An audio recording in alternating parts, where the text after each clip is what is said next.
franchise that we're going to be talking about is, of course, Alien versus Predator. As you can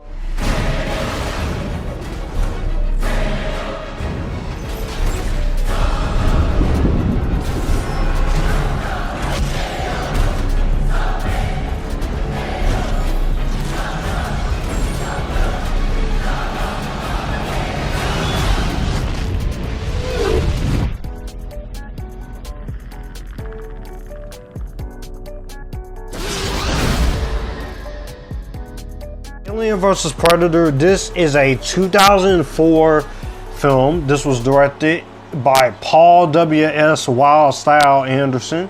This stars Sanaa Lathan, Rob Bova, Lance Henriksen, Ellen Bremner, and so many others. The premise of this movie is that we follow Sanaa Lathan's Alexa Woods and a group of scientists, including Charles Bishop Weyland, go to discover an ancient pyramid, as is what Lance Henriksen's character wants to do before he dies, because he is dying, in Antarctica.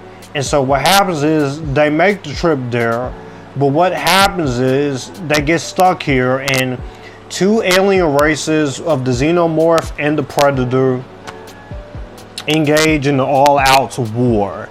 Now, this is a bit of a nostalgic one to me because growing up as a kid, my mom's friend, I remember she had a bunch of movies on DVD, and this was one of them. And I remember first watching bits and pieces of it as a kid, and I was so fascinated with the idea of these two fighting. Because this was a year after Freddy vs. Jason, so of course I was in, and I was interested to see what they were going to do with this. As a kid, I didn't know there was Alien and Predator had their own franchises, much like Freddy Krueger and Jason had their own franchises. So this was new to me. I was new to it, and I remember as a kid, I thought this was one of the greatest movies of all time. And then watching it many years later when I was in my teenage years, I was like, this movie's still fun. Not the greatest of all time as I remember, but it was still awesome. And this movie celebrates its 20th anniversary, as it came out in 2004. I had to watch this on Hulu, of course, the theatrical version. So it made sense as to why I will watch a theatrical version of this. But having rewatched this movie for the review, they were trying to get this movie off the ground for so long with different scripts and also different directors like Ridley Scott and James Cameron, but they said no to it. And of course, this Dark Horse comic is just so cool. I had a fun time rewatching this. This movie just embraced what it is, and I just really had a good time watching this. Is it gonna go down as one of the greatest cinematic achievements of our time? But no. But I can simply say that for me, still having that nostalgia I do, I get some guilty pleasure fun out of this. It is a movie I can watch. I'll say for the biggest positives here, I can say I do like the fact that this is a movie that is a fan's wet dream. You can tell that Paul W.S. Anderson, he wanted to do this for himself and have fun making it. That's the number one thing he wanted to do, was just have fun making a movie of this scale. And you could tell that he wanted to just have fun and enjoy himself. And that's the thing I really like about this movie, is that he definitely did in this. Really did try to make it fun and try to make it awesome. So I definitely can appreciate the fact that he wanted to make something fun and make something awesome. The biggest issue when it comes to his films is his writing, which I'll say that's one of my biggest criticisms of the movie, is the writing, of course, and the characters. But I think of this as like a way with Freddy vs. Jason. If you're gonna get a movie with a Xenomorph and a hunting predator fighting each other, I don't think this is about as close as you're gonna get. I don't think there's a better way you could have done it. Now, granted, you could have reworked the script and make the script sound way better than it actually was to make it entertaining, but I will say for what we got, it did do the best job that it could in terms of what it could do.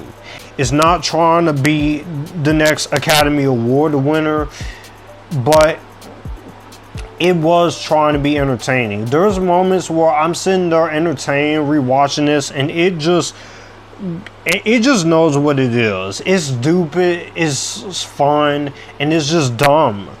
But I could tell that he did shoot this on location. I watched the behind the scenes documentaries, and you could definitely see that on screen. It is shot on location very well. There's not a lot of CGI in a lot of locations where it's just like, that's a green screen. You could tell it's a mix of miniatures and shit. That's the thing I will give credit to them as far as what they wanted to do, was make a competent movie. And I definitely really enjoyed the fact that they did that. From a director of photography standpoint, David Johnson does the cinematography work, and it does look like a film. For 2004, the 23 to 40 to 78 million, $60 million budget, it looks well done. Production design is really good. Richard Bridgeland is the production designer, and you can tell that he does do fine in terms of what is being presented, in terms of the awesomeness here that we're getting. I also really enjoy some of the action. Some of it is very quick cut, quick choppy editing and handheld, but it's just the kid in me still really enjoys this. But as an adult in me, I can look at this critically and say there's a better way we could have done some of this action and make it a lot more handled better here. Really enjoyed the fact that when the movie does have its scary moments, it does get scary at points. I do like the fact that it does try and be scary at points and just wants to have a fun time. I did enjoy the score by Harold Closer here. He did The Day After Tomorrow the same year, so I do like the music in this. It is decently music.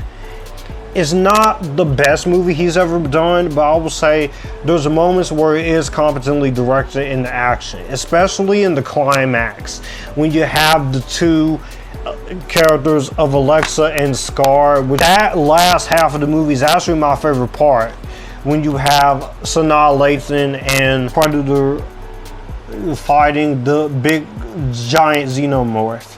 It's just a fun time watching that, and I really have fun watching that part of the movie. Action and violence is good, aside from one little moment.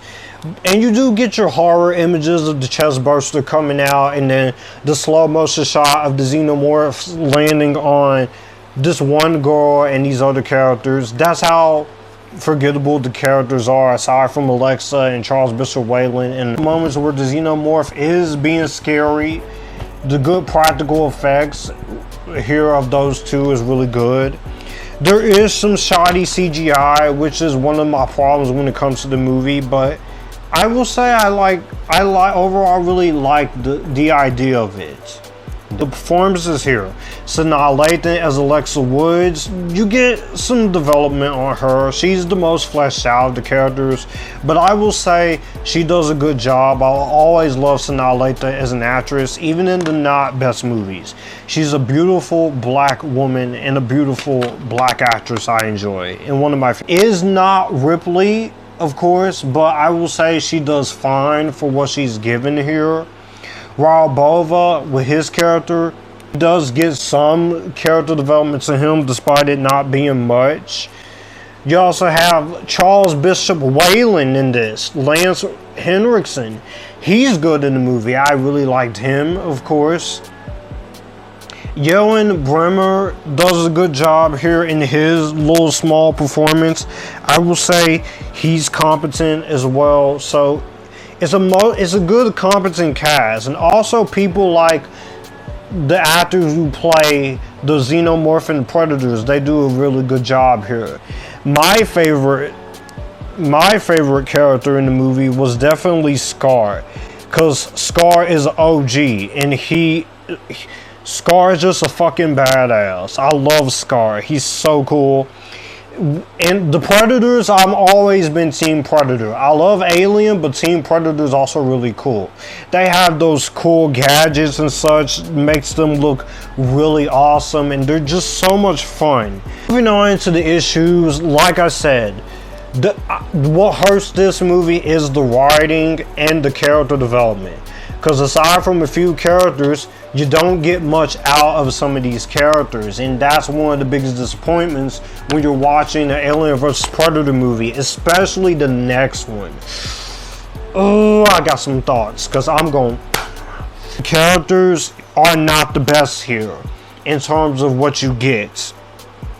That's one of my biggest disappointments in terms of them, is the characters. And I will also say, I don't get to care as much about some of them because we don't get a lot of focus on them. PG-13 really does hurt this. I get it because you want to make sure people go see it, but at the same time, these are two of the biggest R-rated properties, and they should be treated with so much respect with a rated R here. Some of the editing and some of the camera work here is a little bit shoddy at times, and it doesn't really hold up as much as I used to anymore. A few moments where it does look very PlayStation-y. And one of my few issues with the makeup of the Predators, while I appreciate the practical effects of both of these creatures, I will say the Predators, they do look a little bit too bulky, like they've been eating fried chicken or such. I know the Predators are going to look different, but it feels like they've not only eaten chicken, but they also eat pizza and potato wedgies, and just eat other such. They just look extremely bulky. Like, you can make them look muscled up, but not that damn bulky. I feel like there is a version of this movie that could have worked a lot better had you have a different writer in the writing chair. He did come up with the story, so I'll give it that, but I feel like there could be more in terms of what you could do in terms of a story there. So that's another one of my few issues here. Overall, Alien vs. Predator, I enjoyed my rewatch of this, okay? It's not a particularly great movie, but it's a movie I can just have fun and pop in when I do get the actual movie disc and just turn my brain off and have fun. It has this shit ton of problems, but for a movie that could have been a lot worse, I still have fun with this. It's definitely better than what's coming next. But I will forever have some nostalgia for this because this was my first Alien and Predator movie.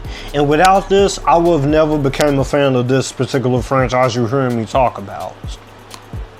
Well, that's going to do it for the video that you just watched. If you want to see more, my channel icon is up here. If you want to see more content from me, all my social medias are right here in this end card. I will also leave a playlist and a video here for you to see what the channel is about.